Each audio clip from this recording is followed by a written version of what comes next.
पानी पीते थे। पंडित जी ने कहा हमारे पास लाखों रुपया, कोई नहीं मानेगा तो हमको क्या कर लेगा, हमारे पास लाखों रुपया है, अब हम बोतल पिएंगे। अब जब पानी नहीं पीते रहे, अब बोतल पीने लगे। अब जैसे बोतल पीने लगे तो उनकी बुद्धि बिगड़ गई। बोतल पीने से, शराब पीने से आदमी की बुद्धि बिगड़ जाती है। और महाराज श्री कृष्ण जी ने कहा बुद्धि नाशात् प्रणश्यति, बुद्धि के नष्ट हो जाने पर आदमी का पतन हो जाता है। जब पंडित जी बोतल पीने लगे तो उन्होंने कहा जब हम गलत ही करने लगे तो थोड़ा क्यों करें, आगे मांस भी खाए।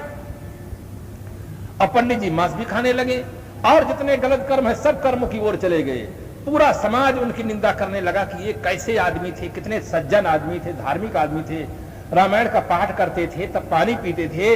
कुसंग में पड़ जाने का परिणाम ये निकला कि इनका पूरा जीवन ही बिगड़ गया एकदम से। तब लोगों को याद हुआ कि संग से आदमी का जीवन बिगड़ता है, कुसंग से जीवन बिगड़ता है, सुसंग से जीवन बनता है। जो शास्त्रकार लिखे हैं वो बिल्कुल सही लिखे हैं। यह उदाहरण हो गया। सब लोग दुखी हो गए। पंडित जी को अब चोरी करने की आदत पड़ गई। जिसे आदमी है, चाहे जो आदमी गलत प्रकृति का आदमी होता है, आदत से लाचार होता है, चाहे आश्रम में इस समय रोज मालपुआ बनता है, अगर मालपुआ भी उसको खिला दो, अगर तमाकू खाने वाला आदमी होगा तो बाद में तमाकू जरूर खाएगा, क्योंकि चाहे उसको जितना मिष्टान खिला दो, अंतिम में उसको जहर खाने की जब आदत रहती है तो जहर खाएगा ही। चाहे उसे मौसमी का रस पिलाओ, चाहे संतरा का रस पिलाओ, चाहे दूध पिलाओ, जिस आदमी को आदत बिगड़ी हुई है सब मौसमी का रस पीने के बाद सिगरेट जरूर पिएगा। आदमी आदत से लाचार हो गया है। अब पंडित जी अपने आदत से लाचार हो गए, लाखों रुपया उनके पास में है, किंतु अब उनको चोरी करने की आदत पड़ गई है। चोरी करते हैं। जब तक दूसरे दूसरे गांव में जाकर चोरी करते थे, गांव के लोगों ने कहा हमसे कोई मतलब नहीं, किंतु जिस आदमी की आदत बिगड़ जाती है वो अपना और पराया फिर कुछ नहीं समझता है। धीरे धीरे पंडित जी उस गांव जहां रहते थे वहां भी चोरी करना शुरू कर दिया। तब लोग दुखी हो गए और थानेदार साहब के पास पहुंच गए थाने में कि देखिए साहब, ये पंडित जी बड़े धार्मिक आदमी थे, बड़े धर्मात्मा थे, बड़ा अच्छा इनका जीवन था, समाज के लोगों में बड़ी इनका आदर करते थे, श्रद्धा थी, किंतु कुसंग में पड़ जाने से इनकी आदत बिगड़ गई है, अब इनका जीवन बिगड़ गया है, अब ये चोरी करते हैं साहब, आप देख रेख करें तो हमारे जान और माल की सुरक्षा हो सकती है। थानेदार ने कहा जाओ निश्चिंत रहो, अब हम इनको देख रेख कर रखेंगे। थानेदार साहब कहीं दौड़ा में गए हुए थे, अब ये रात की प्रतीक्षा नहीं करते रहे, दिन में ही चोरी करने लगे। जब लोग खेत में चले जाए काम करने के लिए तब उनके घर में चोरी करने के लिए पहुंच जाए। आदती आदमी बड़ा विचित्र है। अगर आदत से लाचार आदमी सत्संग में आएगा तो भी लव शंका करने के बहाने वहां जाके बीड़ी पीने लग जाएगा। आदती आदमी बहुत विचित्र होता है। कहीं भी आप देखेंगे, सभा सोसाइटी में देखेंगे, जो आदमी आदत से लाचार होता है, मैं कभी सम्मेलन में देखता हूं कि कभी कहलाने वाले लोग आदत से लाचार है, मंच पर बैठकर सिगरेट पीने लग जाते हैं। आदत से लाचार आदमी का जीवन बहुत निम्न स्तर का जीवन हो जाता है। उसकी सोचने की क्षमता, विचारने की क्षमता समाप्त हो जाती है कि हमें समाज क्या कहता होगा, क्या सोचता होगा, ये क्षमता उसके पास नहीं रह जाती। पंडित जी अब दिन में ही चोरी करने चले गए। थानेदार साहब कहीं दौड़ा में गए हुए थे। थानेदार साहब जैसे वो चोरी करके निकले दरवाजा से, थानेदार साहब मौके पर पहुंच गए, रंगे हाथे पंडित जी को पकड़ लिया। पंडित जी को ले गए थाने पर। केस जाता है न्यायालय में। न्यायालय में जब केस जाता है, न्यायाधीश ने पूछा कि पंडित जी ये बताइए कि आपको थानेदार साहब ने कहां पर पकड़ा है, क्यों पकड़ा है, आप अपनी बात की सफाई दे। पंडित जी का उत्तर सुनिए। तो पंडित जी विद्वान हैं, रामायण के पाठी हैं। पंडित जी बोलते हैं, बोले बिहसी महेश तब ज्ञानी मूढ़ न कोय, जही क्षण रघुपत जस करही, तेहि क्षण तैसे ही होयो। ये पंडित जी का उत्तर है कि संसार में कोई ज्ञानी नहीं है, कोई मूढ़ नहीं है। भगवान जब जिसको जैसा कराना चाहते हैं वैसा हो जाता है। इसका मतलब मैं कुछ नहीं किया हूं, जो कुछ मुझसे हुआ सब भगवान ने कराया है। न्यायाधीश महोदय हंस पड़ते हैं उनके उत्तर को सुन करके। जब हम और आप हंस पड़ते हैं तो न्यायाधीश भी मुस्कुरा देते हैं। न्यायाधीश ने कहा कि मैं भी रामायण का पाठी हूं, और जब तक मैं रामायण का पाठ नहीं कर लेता हूं, मैं पानी नहीं पीता हूं। पंडित जी तो एकदम खुश हो गए, गदगद हो जाते हैं कि जब न्यायाधीश महोदय भी रामायण के पाठी हैं तो अब हम तो इससे छूट ही जाएंगे। रामायण का पाठी तो इस प्रकार से दोनों व्यक्ति जब प्रसन्न हो जाते हैं तो न्यायाधीश ने कहा कि मैं भी रामायण का पाठी हूं, और जब तक पाठ नहीं कर लेता हूं, पानी नहीं पीता हूं। पंडित जी एकदम प्रसन्न हो जाते हैं। न्यायाधीश ने आगे कहा कि रामायण में एक चौपाई ऐसी आई है जो पूरी रामायण की जान है। दुनिया में जान की बहुत बड़ी कीमत है। जान है तो जहान है, नहीं तो केवल शमशान है। जान है तो प्राणी अपने हैं, पदार्थ अपने हैं, और जान निकल गई तो यहां न कोई प्राणी अपने हैं न कोई पदार्थ अपने हैं, और शमशान में पहुंचाकर आग लगाकर फूंक देते हैं। जान की दुनिया में सबसे बड़ी कीमत है। न्यायाधीश ने कहा कि रामायण में एक ऐसी चौपाई है जो रामायण की जान है। पंडित जी के मन में जिज्ञासा हो जाती है कि अरे मैं रामायण का पाठ तो बहुत किया हूं, किंतु ऐसी चौपाई मुझे नहीं मिली है जो एक चौपाई हो, रामायण की जान हो। वो न्यायाधीश से तुरंत उसने प्रश्न किया कि न्यायाधीश महोदय ये बताइए कि वो कौन सी चौपाई है। तब न्यायाधीश उत्तर देते हैं। न्यायाधीश ने कहा, कर्म प्रधान विश्व रचि राखा, जो जस करहि सो तस फल चाखा। संसार में कर्म की प्रधानता है। जो आदमी जैसा कर्म करता है उसे वैसा फल मिलता है। आपने चोरी किया है, थानेदार साहब ने पकड़ा है, मैं न्यायाधीश हूं, इसलिए मेरा कर्तव्य है ठीक से निर्णय करना। मैं तुम्हें 5 साल के लिए सख्त सजा सुनाता हूं। 5 साल के लिए उनको सख्त सजा हो गई। रामायण का पाठ करने से वो सजा से नहीं छूट सके। उन्होंने कहा कि रामायण में ये लिखा है कर्म प्रधान विश्व रचि राखा, ये नहीं लिखा कि पाठ प्रधान विश्व रचि राखा, नहीं लिखा हवन प्रधान विश्व रचि राखा, नहीं लिखा मंत्र प्रधान विश्व रचि राखा, नहीं लिखा है। क्या लिखा है? कर्म प्रधान विश्व रचि राखा। चाहे आप जिस ग्रंथ का पाठ करें, चाहे जिस प्रकार के वेशभूषा पहने, चाहे घर में रहें चाहे वन में रहें, अगर आपका कर्म सुंदर नहीं होगा तो आपका उसका फल भोगना पड़ेगा। इसलिए कबीर साहब ने अपना जजमेंट दिया, कबीर कमाई आपनी निष्फल कभी न जाय, बोया पेड़ बबूल का तो आम कहां से खाए। ये कबीर साहब की जजमेंट है। कितनी साफ बात है। इसलिए हर आदमी को कर्म सुधारने पर ध्यान देना चाहिए। हम क्या जानते हैं, क्या मानते हैं, इसका महत्व नहीं है, हम क्या करते हैं इसका महत्व है। कोई आदमी कोई पाठ करता हो, हवन करता हो, नमाज पढ़ता हो, अगर चोरी करेगा तो न्यायालय में जाएगा, उसको दंड मिलेगा। ये नहीं कि हम मौलवी हैं, पंडित हैं, काजी हैं, पादरी है, महात्मा है, इसके नाते वो छूट नहीं सकता है। कर्म का नियम सबके लिए एक समान होता है। इसलिए प्रत्येक नर नारी को चाहिए कि अपने कर्मों को सुंदर बनाएं। कर्मों को अपने सुधारोगे भाई तो तुम पर जुर्म है ना ईश्वर खुदाई। ईश्वर और खुदा जिसको कहते हैं उसमें भी ये ताकत नहीं है कि आपको नरक भेज सके यदि आपके कर्म सही है। अब आपके कर्म सही नहीं है तो किसी में ताकत नहीं है कि वो आपको स्वर्ग भेज सके। इसलिए प्रधानता कर्म की है। ऐसी सही शिक्षा सबको मिलनी चाहिए। किंतु सांप्रदायिक जगत में कर्म की प्रधानता पर लोग बल न दे करके मंत्र की प्रधानता पर बल देते हैं, हवन पर बल देते हैं और अनेक कर्मकांड पर बल देते हैं। इसीलिए धार्मिक जगत में नैतिकता का ठोस पहलू नहीं दिखाई देता है। क्योंकि समझते हैं कि कुछ भी हम काम करेंगे, थोड़ा सा मंत्र जाप कर लेंगे, हवन कर लेंगे, टंड घंट कर लेंगे, सारे पाप समाप्त हो जाएंगे। ऐसी ठोस शिक्षा अगर आदमी को मिले तो हर आदमी कर्म करने के पहले सोचे कि हमें क्या करना चाहिए। इसलिए वैराग धर्म नहीं राग किसी से। वैराग करना ये एक मनुष्य, एक हर व्यक्ति के लिए धर्म है। सत्य विवेक जहां है, सत्य का पालन करना, सत्य को जानना, सत्य को मानना, सत्य में स्थित होना और विवेक धारण करना, ये धर्म का एक अंग है। विवेक कहते हैं सत्यासत्य निर्णय का नाम विवेक। और सरल भाषा में कहूं तो जैसे चावल और दाल में एक में मिल गया हो तो दोनों को अलग अलग करने का नाम विवेक है। जड़ और चेतन को अलग अलग करने का नाम विवेक है। विवेक की बहुत बड़ी आवश्यकता होती है।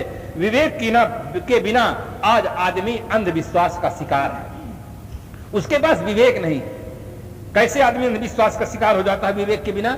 मैं एक रोचक उदाहरण सुनाऊं। एक कॉलेज का पढ़ने वाला छात्र था, अब कॉलेज कर रहा था, सह शिक्षा थी। कॉलेज में पढ़ते पढ़ते उसने लव मैरिज कर लिया। लड़की जिस घर की थी वो लड़की धार्मिक परंपरा की थी। उसके माता पिता मूर्ति पूजा करने वाले थे। ये बच्चे जिस घर में जन्म लेते हैं माता पिता के संस्कारों की छाप कुछ न कुछ बच्चों पर पड़ती है। लड़की मूर्ति पूजक थी, अब दोनों लव मैरिज कर लिए। लड़की कहती है चलो शंकर जी के यहां बैद्यनाथ धाम, वहां से चल करके आशीर्वाद प्राप्त करें। अब वो लड़का सोचता है, लड़के के मन में तो आस्था नहीं है। अब लड़की अगर कहती है, पत्नी कहती है कि चलो बाबा बैद्यनाथ धाम के पास दर्शन करे भगवान का, वहां आशीर्वाद प्राप्त करे, लड़का सोचता है अगर मैं इसकी बात पहले दिन से ही काटना शुरू कर दिया तो जब मैं कहूंगा तो मेरी बात भी ये काटना शुरू करेगी। लड़का कुछ समझता है, इन बातों पे उसके पास विवेक है, किंतु और गहरा विवेक नहीं था, इन बातों में विवेक जरूर था, तो पढ़ा लिखा था। उसने सोचा कि व्यवहार को कैसे हम सुंदर बनाएं, पहले दिन से तनाव न पैदा हो जाए कि पत्नी की बात मैं नहीं मानता हूं तो मेरी बात पत्नी भी नहीं मानेगी। चल दिए, बाबा बैद्यनाथ के धाम में गए, भगवान का दर्शन, उसके मन में श्रद्धा है, वो आगे रहती है।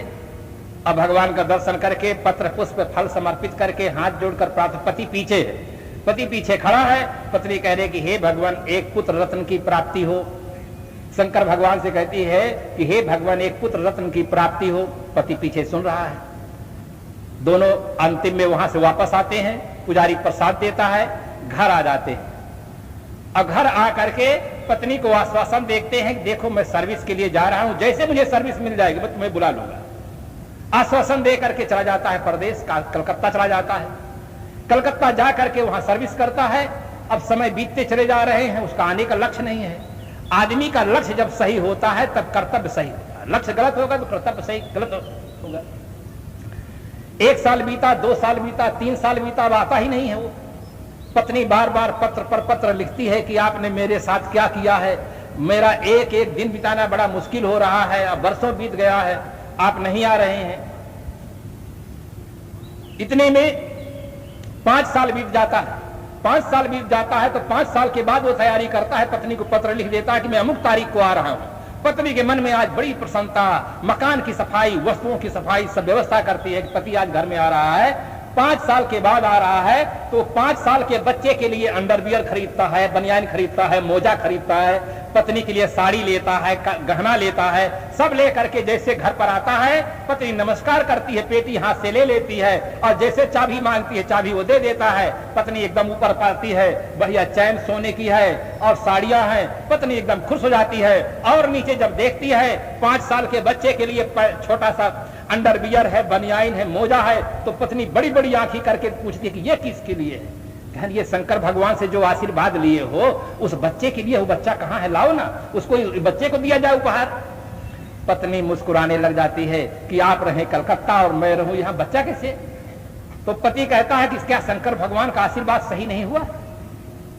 अगर शंकर भगवान बच्चे दे देते हैं तो मेरी क्या आवश्यकता है, और मेरे बिना अगर बच्चा नहीं होता तो शंकर भगवान की क्या आवश्यकता है। एक एक शरण में रहो, या मेरी शरण में रहो या शंकर भगवान के शरण में रहो। अगर शंकर भगवान तुम्हें बच्चा देते हो तो मेरी कोई आवश्यकता नहीं, अगर मेरे बिना बच्चे नहीं होते हो तो शंकर भगवान की कोई आवश्यकता। तुम दोनों तो नाव में पैर न रखो, एक जगह रखो। तो इस प्रकार से अगर शंकर भगवान बच्चे दे भी दें तो क्या समाज स्वीकार कर सकता है कि शंकर भगवान बच्चे दे सकते हैं? आदमी आज इतना घोर अंधविश्वास का शिकार बना हुआ है, न मालूम अंधविश्वास में कहां कहां भटक रहा है। इसलिए आज ज्ञान की बहुत बड़ी आवश्यकता है। संत सम्राट कबीर साहब ने कहा, संतो देखत जग बोराना, सांच कहो तो मारन धावे झूठे जगपतियाना, नेमी देखा धर्मी देखा प्रात करे स्नाना, आकम मार पसाणे पूजे उनमें किछो न ज्ञान। आज इंकलाबी स्वर की आवश्यकता है। आज आदमी अंधविश्वास का कितना गहरा शिकार हो गया है। देवियों के मन में श्रद्धा है, भावना है, किंतु उनको सही दिशा देने वाले कोई विवेकी पारखी संत नहीं मिल रहे हैं। जनता का दोष नहीं है, दोष हम लोगों का है जिनके पास अच्छी सूझबूझ नहीं है, समाज को सही दिशा नहीं दे पा रहे हैं। इसलिए हर माताओं को, हर भाइयों को चाहिए कि सच्चा ज्ञान प्राप्त करने के लिए हम जीवन में सद्गुरु की उपासना करें, जीवित व्यक्ति की उपासना करें। जब हर क्षेत्र में हम जीवित चाहते हैं, अगर आपको कहा जाए कि आप अपने बच्चे को पढ़ाइए, किंतु कागज का मास्टर दिया जाए कि जो बहुत अच्छे पढ़ाने वाले भूतकाल में थे, अगर उनका फोटो दे दिया जाए कि लो इनसे पढ़ो, तो आप कहेंगे कि हमारा मजाक उड़ा रहे हो। आपको अपने घर जाना हो, कागज का घोड़ा दिया जाए, हाथी दिया जाए कि इस पर श्रद्धा और विश्वास रखो, आपको घर पहुंचाएगा, तो आप कहेंगे कि हमारे साथ खिलवाड़ कर रहे हैं। कागज का हाथी कभी हमारे घर पहुंचाएगा हमको? कागज के हाथी में आपको विश्वास नहीं, कागज के घोड़ा में विश्वास नहीं। दूध 15 रुपया किलो अगर कहा जाए, कागज की जर्सी गाय बना करके सुंदर दे दिया जाए कि लो ये रोज 10 किलो सुबह 10 किलो शाम दूध देगी, श्रद्धा और विश्वास रखो, ये घास भी खाएगी और दूध भी देगी, तो आप उस पर विश्वास नहीं करेंगे। किंतु कागज के भगवान में आपका इतना बड़ा विश्वास हो गया है कि सब कुछ गलत काम कर रहे हैं कागज के भगवान के बल पर। आपका विश्वास सही होना चाहिए। विवेक पूर्वक विश्वास होना चाहिए। इसलिए उपासना करो सदगुरु और संतों की, जिससे हमें धर्म का जो वास्तविक स्वरूप है वो हमें प्राप्त हो, हमारा जीवन धार्मिक बने। धार्मिक से मतलब है सदाचरण युक्त जीवन, पवित्र जीवन। जिनके मन वाणी कर्म पवित्र हो वे व्यक्ति धार्मिक है, जिनका आचरण सुंदर हो वे व्यक्ति धार्मिक है। इसलिए धर्म का सदगुरु श्री विशाल साहब ने ऐसे रूप को वर्णन किया है जो वास्तव में सत्यम शिवम संदर्भ है, हर आदमी के लिए आवश्यक है। जो धर्म पालन से विमुख, जिसको विषय ही भोग्य है, संसार में मरना उसी का सोचने के योग्य है। जो आदमी का जीवन पा करके धर्म का पालन नहीं करेगा, संसार में आसक्त रह करके अपने जीवन को समाप्त कर दिया है, उसका जीवन सोचने के योग्य है। अगर ऐसा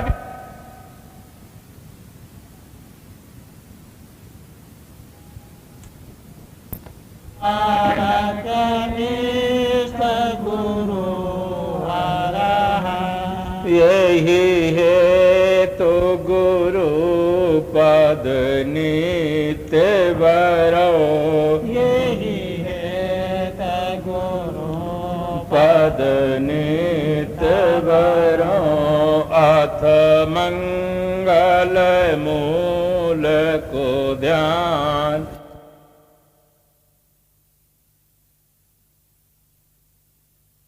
वैसे सुख दुख का अनुभव होने लग जाता है। डॉक्टर बंधुगण जब क्लोरोफार्म सुखाते हैं उस समय वहां मन नहीं रहता है, इसलिए कोई सुख दुख का अनुभव नहीं होता है। मन रहे तो सुख दुख का अनुभव होता है। और साधना में जब साधक बैठता है, ध्यान अवस्था में बैठता है और मन का दृष्टा होकर जब उससे मन से अलग हो जाता है, अपने में शांत हो जाता है, तब उसे यह पता नहीं रहता है न सुख का न दुख, एकदम शांत हो जाता है। इसलिए संत ध्यान दर्शाए।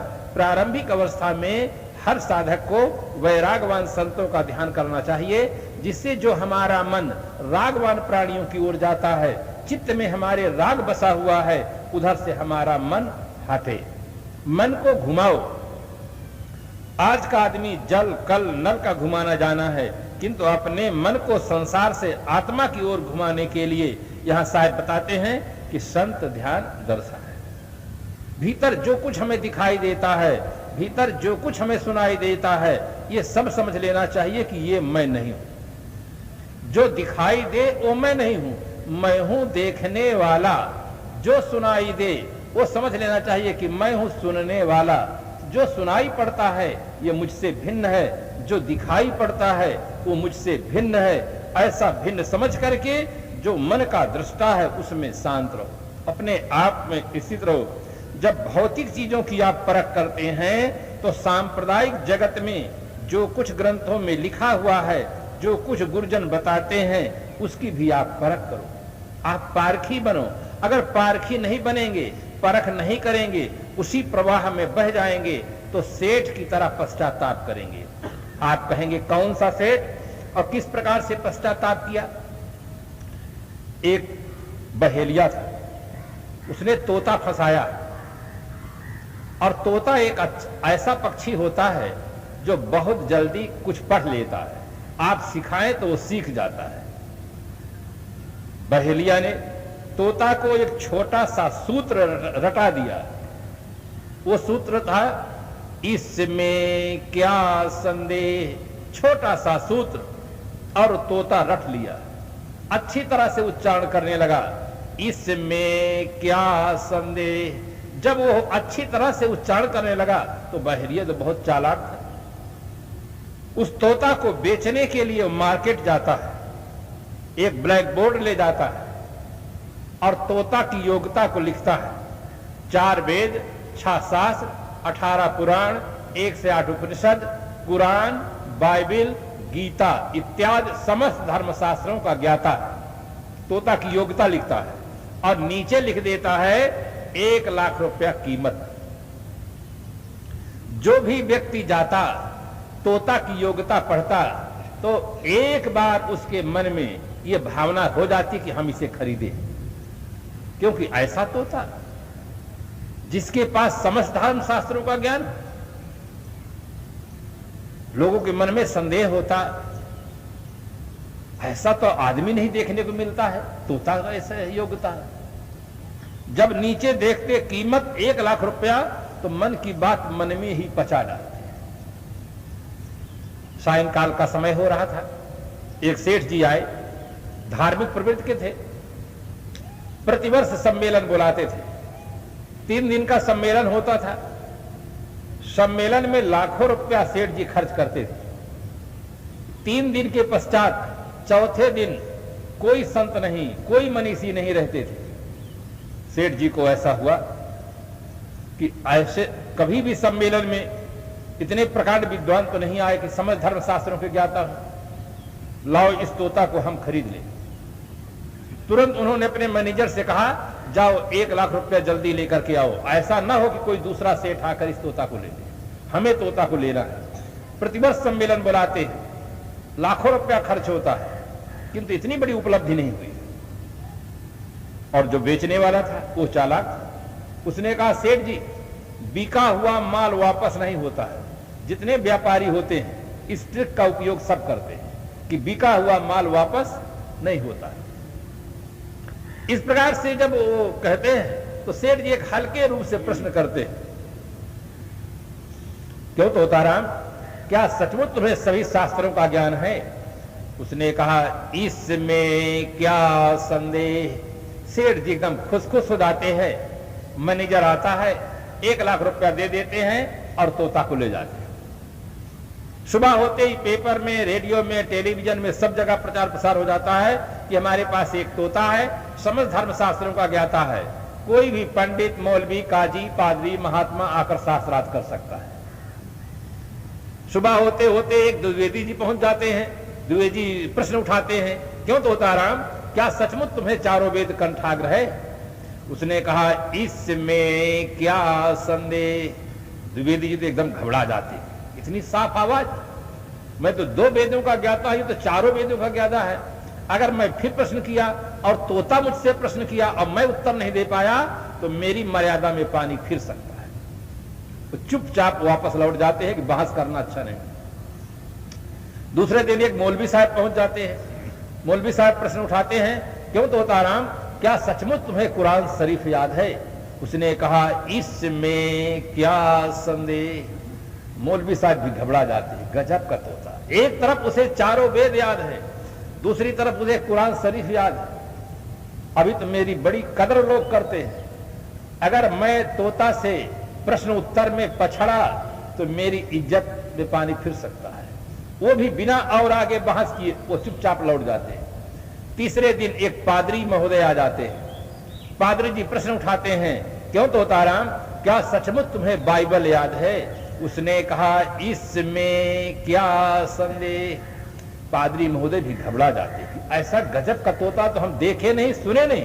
एक तरफ जिसे चारों वेद याद हो, दूसरी तरफ कुरान शरीफ याद हो, तीसरी तरफ बाइबल याद हो। अगर ऐसे तोता से मैं बहस करूं और हार गया तो मन की बात मन ही में पचा के चुपचाप वो चले जाते हैं कि अब आगे बहस करना उचित नहीं। सेठ जी के तोते की चर्चा चारों तरफ होने लग जाती है। सेठ जी के अहम को बहुत तृप्ति मिलती है, बहुत संतोष मिलता है कि 1 लाख रुपया गया तो गया, किंतु हमारे यहां से कोई व्यक्ति जीत करके नहीं जा रहा है। सब तरफ लोग प्रशंसा करके चले जाते हैं कि सेठ जी तोता बहुत ही गजब का तोता है। चारों तरफ सेठ जी के अहम को तृप्ति मिलती है, उस तोते राम की प्रशंसा होती है। किंतु गोस्वामी जी ने लिखा, संत सुखी विचरंत मही। भ्रमण करने वाले एक वैराग्यवान विवेकी पारखी संत आए और तोते के संबंध में सुने। पारखी संत ने विचार किया कि विश्व में इतनी भाषाएं हैं कि एक आदमी जीवन भर पढ़े तो सब भाषाओं का ज्ञान नहीं कर सकता है। वर्तमान खोज के अनुसार विश्व में 2792 भाषाएं हैं।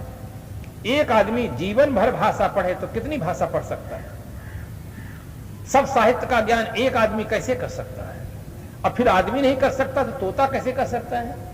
महात्मा ने कहा, इसमें दाल में काला है, निश्चित कोई विकृति है, कोई भूल है, इसमें कोई राज है। महात्मा ने कहा कि हम तोता की परीक्षा करेंगे।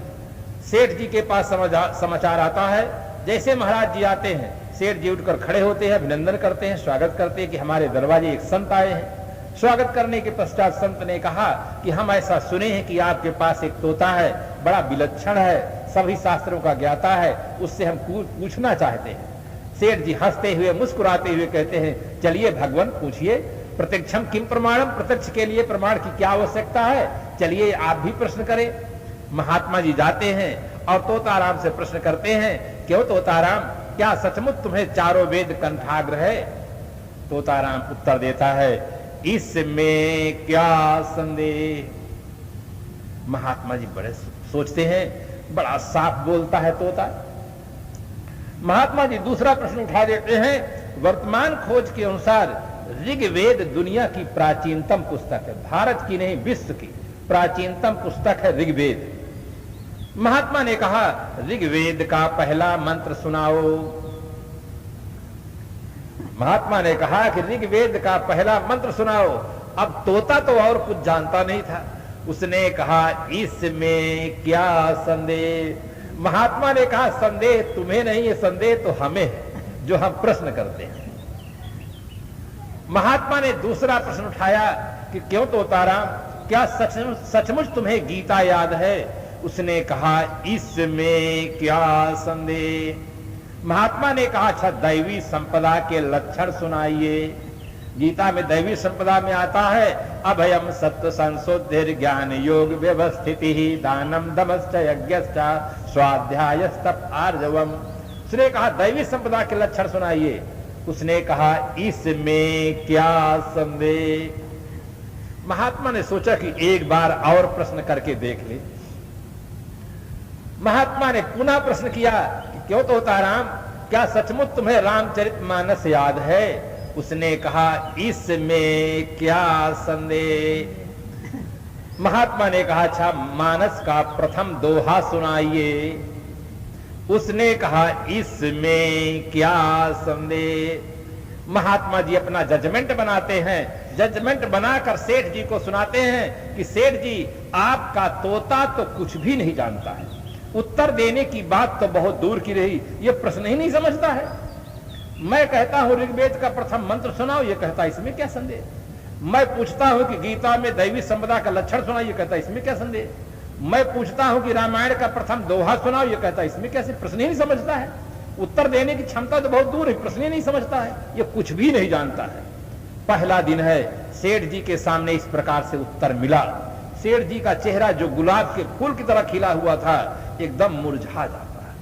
सेठ जी बहुत दुखी हो जाते हैं। दुखी होकर के सेठ जी पूछते हैं, क्यों तोताराम, क्या सचमुच तू कुछ भी नहीं जानता है? उसने कहा, इसमें क्या संदेह। इसमें क्या संदेह है, मैं कुछ भी नहीं जानता हूं। सेठ जी का और दुख आगे बढ़ जाता है। सेठ जी पूछते हैं कि क्या सचमुच मेरा 1 लाख रुपया बेकार चला गया? उसने कहा, इसमें क्या संदेह। इसमें क्या संदेह, तुम्हारा 1 लाख रुपया भी बेकार चला गया। बंधुओं, सेठ जी बिना परख किए तोता खरीदे, 1 लाख रुपया दिए तो उनका तो 1 लाख रुपया केवल चला गया है। हमारा और आपका जीवन जिनसे बनता है, उन विचारों की, उन मान्यताओं की अगर परख नहीं करेंगे तो जीवन ही बेकार हो जाएगा। रुपया बेकार हो जाए कोई बहुत बड़ी बात नहीं है, किंतु जीवन का सबसे ज्यादा मूल्य है। अगर जीवन बेकार हो जाता है तो बहुत बड़ी हानि हो जाती है।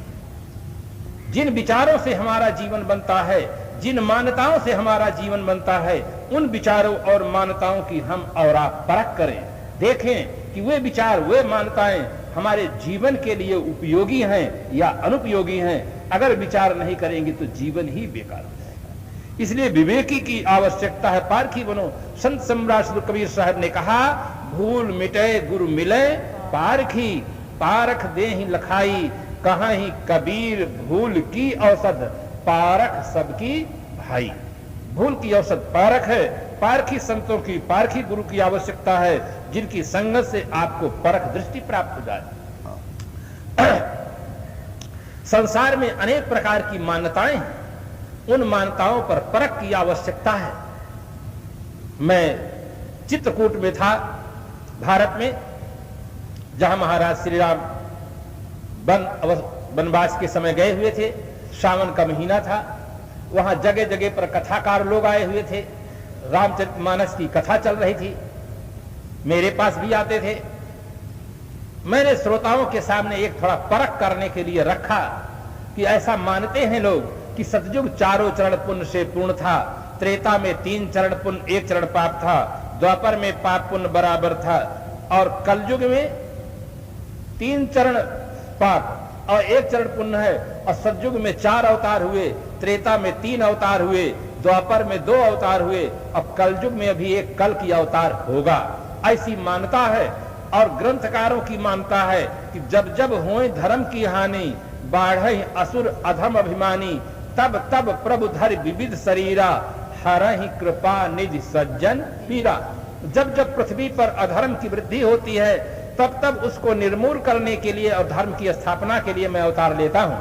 अब आप ये मानते हैं कि सतयुग चारों चरण पुण्य से पूर्ण था, तो 4 बार अवतार क्यों लिए, इसका कारण क्या है? जब वहां कुछ पाप था ही नहीं तो अवतार होने की कोई वहां आवश्यकता नहीं थी। और कलयुग में जहां पाप बताते हैं कि पाप ज्यादा है, वहां कहते हैं 1 अवतार होगा।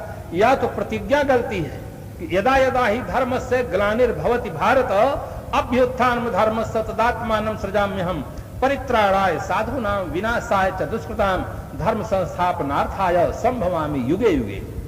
एक संस्कृत भाषा में है, एक हिंदी भाषा में है, दोनों का अर्थ एक है कि जब जब पृथ्वी पर अधर्म की वृद्धि होती है, तब तब उसको निर्मूल करने के लिए, धर्म की स्थापना के लिए मैं अवतार लेता हूं। तो मैंने कहा अपने अपने कथाकारों से आप परख करें, पूछें कि अगर सतयुग चारों चरण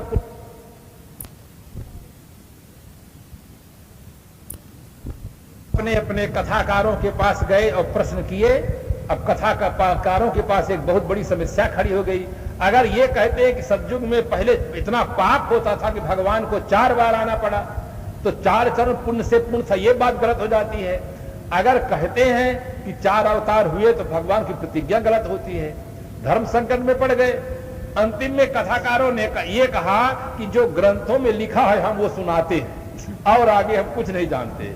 और एक कथाकार ने कहा कि जब जब भक्त भगवान को बुलाते हैं तब तब भगवान आते हैं। तो हम कहा प्रतिज्ञा में यही लिखना चाहिए कि यदा हिता ही धर्म से नहीं कहना चाहिए, ये कहना चाहिए कि जब जब भक्त हमें बुलाएंगे तब तब हम आएंगे।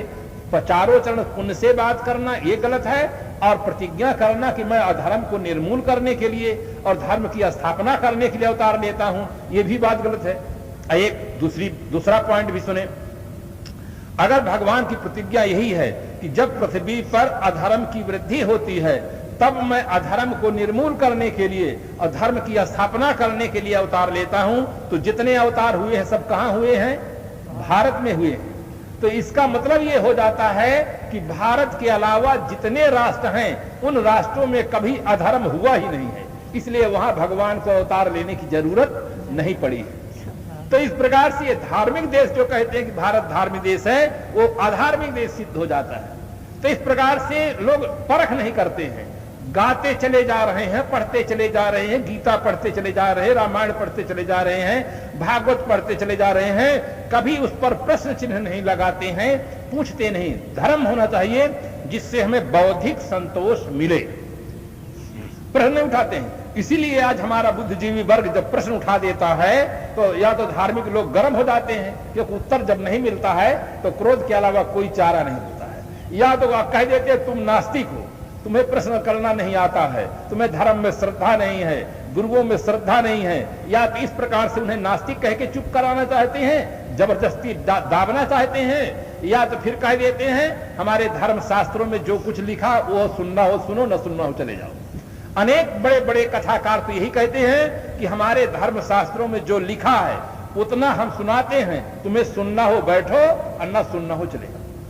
बौद्धिक संतोष नहीं दे पाते हैं। और सदगुरु कबीर साहब की धारणा है कि हीरा सोई सराहिए, सहाय घनन की चोट, कपट कुरंगी मानवा परखत निकरा खोट। हीरा वही सराहनीय है जिस पर घन बरसे, हीरा टूटे नहीं फूटे नहीं, वो हीरा सराहनीय है।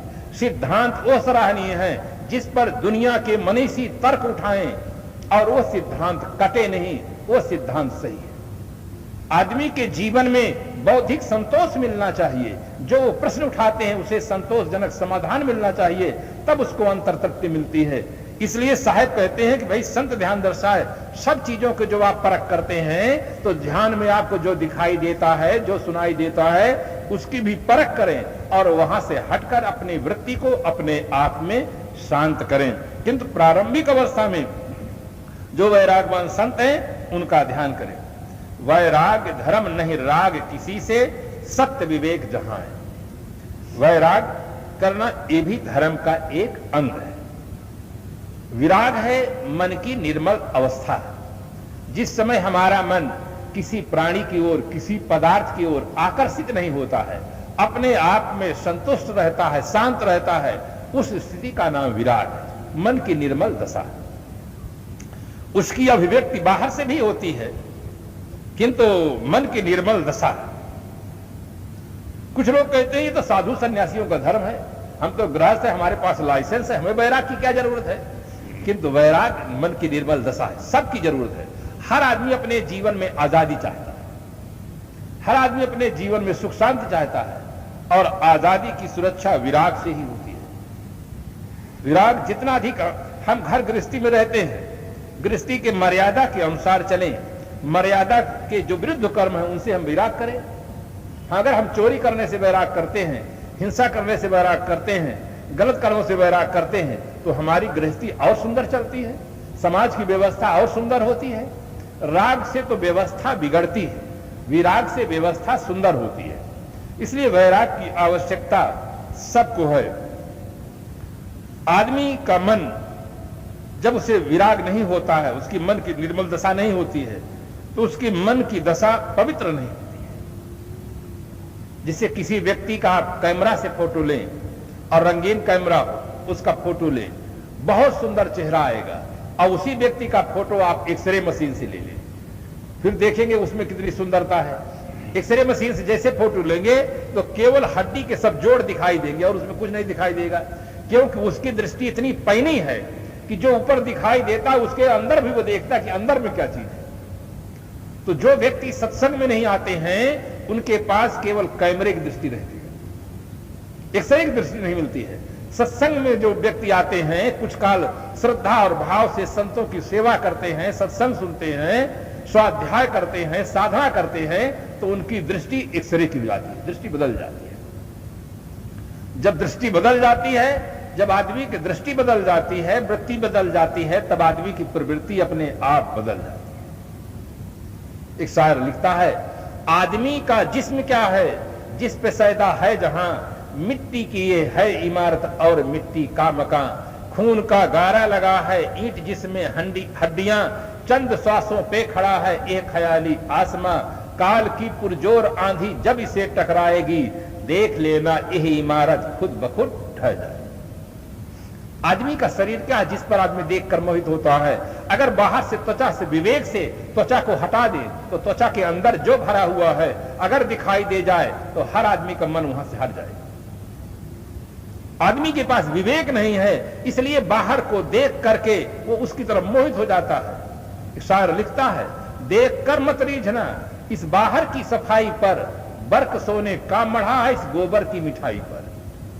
भीतर की दृष्टि देखो, अपनी दृष्टि में परिवर्तन करो। इसीलिए जीवन में सत्संग की आवश्यकता होती है। लोग सत्संग में जब आते हैं तो उनकी दृष्टि खुलती है, उनकी जो स्थूल दृष्टि होती है वो बदल जाती, सूक्ष्म दृष्टि हो जाती है। शरीर भर नहीं दिखाई देता, शरीर के अंदर भी दिखाई देता है, बाहर भी दिखाई देता, पारदर्शी दृष्टि हो जाती है, तब उनको विराग होता है। थोड़ा सा क्षणिक वैराग तो करीब करीब सबको जीवन में कभी कभी होता है।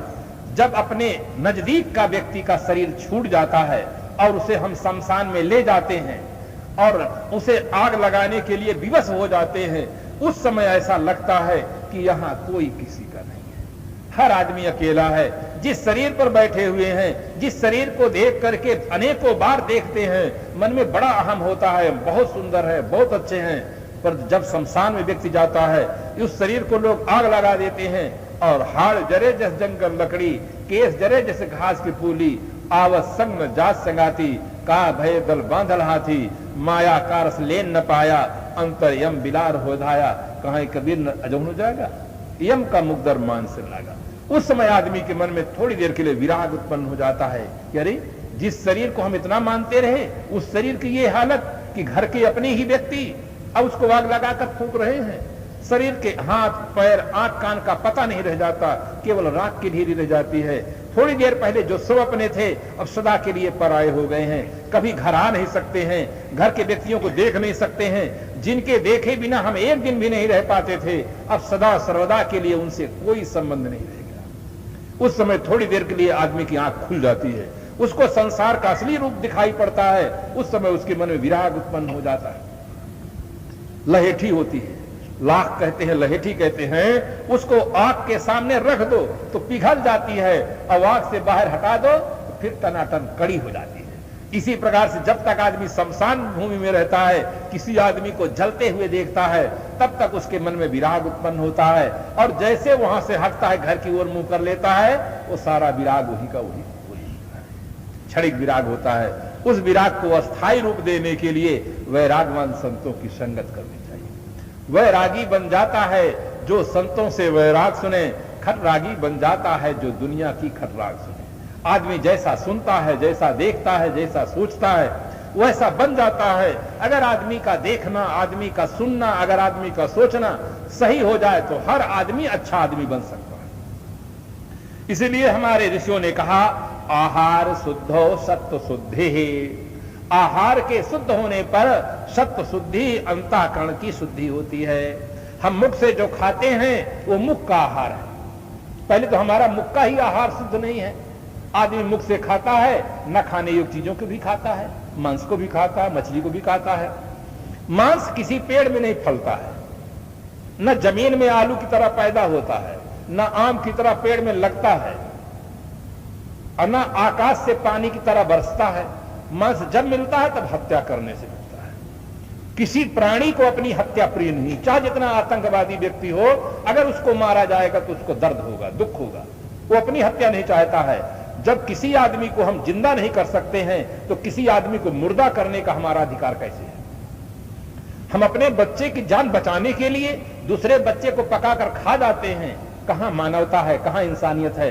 इसलिए हर आदमी को चाहिए कि पहले अपना आहार शुद्ध रखे। कोई भी देवी, कोई भी देवता, तथा कथित देवी और देवता इस हत्या के बदला से आपको बचा नहीं सकते।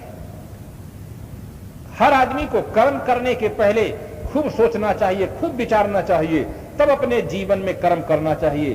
किसी ग्रंथ का आप पाठ करते हैं, किसी की पूजा आराधना करते हैं, अगर गलत कर्म करेंगे तो इतना ख्याल रखें कि उस कर्म का फल हमें भोगना पड़े। कोई हमारी रक्षा नहीं कर सकता, कोई बचा नहीं सकता है। इसके लिए मुझे एक उदाहरण स्मरण आता है। एक पंडित जी थे। पंडित जी बड़े धार्मिक प्रवृत्ति के थे, रामायण का पाठ करते थे, रामायण के पाठी थे। स्नान करके जब तक रामायण का पाठ नहीं कर लेते थे तब तक पंडित जी पानी नहीं पीते। इतनी धर्म में उनकी निष्ठा थी। आज भी ऐसे धार्मिक लोग पाए जाते हैं कि जब तक वो स्नान नहीं करेंगे, पाठ पूजा नहीं करेंगे, पानी नहीं पीते। चाय पीने की बात तो बहुत दूर है, पानी नहीं पीते। कितने घरों में हम देखते हैं, आश्रमों में देखते हैं, घरों में देखते हैं, जब सदस्य लोग परिवार के स्नान कर लेते तब भोजनालय में जाने पाते। स्नान करने के पहले भोजनालय में नहीं जाने पाते। स्नान करके फिर पानी भरते हैं और स्नान करके ही भोजनालय में लोग जा सकते हैं, उसके पहले भोजनालय में नहीं जाते। ये आस्था होती है, अपने अपने धार्मिक संस्कार हैं, पवित्र विचार हैं। पंडित जी की धार्मिक आस्था बहुत थी, उसकी चर्चा चारों तरफ फैल रही थी कि पंडित जी बड़े धार्मिक प्रवृत्ति के हैं। जहां ऐसे भी आदमी पाए जाते हों, बिना स्नान किए चाय पी लेते हो, बीड़ी पी लेते हो, सिगरेट पी लेते हो, बोतल पी लेते हो और कुछ खा पी लेते हो, वहां एक आदमी ऐसा हो कि स्नान करके पाठ करके तब पानी पीता हो, तो उसके मन में स्वाभाविक श्रद्धा होती है कि पंडित जी बड़े धार्मिक प्रवृत्ति थे। किंतु महाराज गोस्वामी जी एक बहुत महत्वपूर्ण चौपाई लिखते हैं।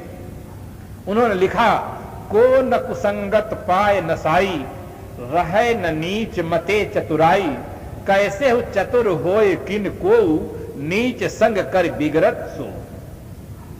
कैसा भी आदमी चतुर हो, कैसा ही समझदार हो, अगर गलत आदमी की संगत करता है तो उसकी समझ बिगड़ जाती है।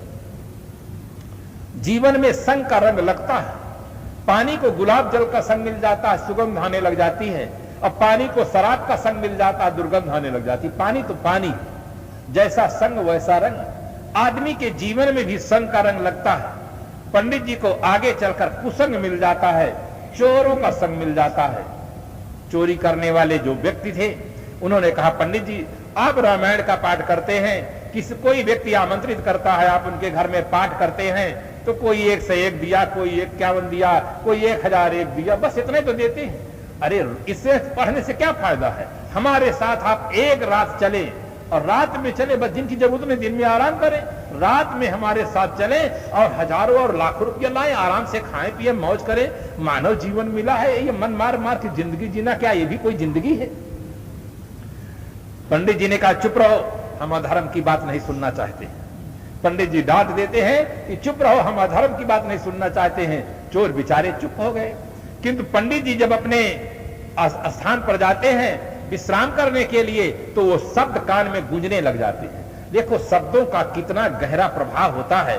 पंडित जी जब अपने सोने के स्थान में जाते हैं वो शब्द कान में गूंजते हैं कि कहते कि एक रात में लाखों रुपया कमा लेते हैं। क्या ऐसा संभव है कि एक रात में लाख रुपया कमा ले? पंडित जी उस दिन चिंतन करके सो जाते हैं। दूसरे दिन फिर आते हैं। चोरों ने कहा कि हम रगड़ करेंगे, पंडित जी के जीवन को बदलेंगे। पंडित जी से फिर बात करते हैं। पंडित जी अब ये डांटते नहीं है, केवल सुनते भर हैं, कुछ कहते नहीं। चोर धीरे धीरे रोज कहने लगे कि यार अच्छा कम से कम एक दिन चलिए, हमारी बात एक दिन के लिए केवल मान लीजिए, रात की बात है, कोई देखेगा भी नहीं, कोई जानेगा भी नहीं। कितना गलत कर्मों का प्रभाव होता है बंधुओं। कोई नहीं देखेगा, कोई नहीं सुनेगा, पर तुम तो देखोगे कि नहीं देखोगे? देखने वाला तुम्हारे अंदर बैठा हुआ है, सुनने वाला तुम्हारे अंदर बैठा हुआ है। किसी से छिपा करके तुम गलत काम कर सकते हो, किंतु अपने से छिपा कर आप गलत काम नहीं कर सकते। अपना तो जानता है, जानने वाला अंदर बैठा है, देखने वाला अंदर बैठा है, वो जानता है कि हम क्या अच्छा कर रहे हैं, क्या गलत कर रहे हैं। चोरों ने कहा रात का मामला है, एक दिन हमारे पर विश्वास कर लीजिए, हमारे साथ चलिए, पूरा का विश्वास करिए। रोज चलने की आप जरूरत नहीं है, पाठ करने की रोज की जरूरत नहीं है, एक दिन हमारे साथ चलिए। पंडित जी के विचारों में परिवर्तन हो गया कि ये बार बार कहते हैं, इनका कोई अपना स्वार्थ नहीं है, हमारे लिए कहते हैं, तो चलो एक रात को क्या होता है। पंडित जी रात में जाते हैं और ऐसा संजोग था कि जिसके घर में गए चोरी करने के लिए सचमुच लाखों रुपया का माल मिल गया और पंडित जी पकड़े नहीं गए। जब गलत तरीके से पैसा आ जाता है तो आदमी की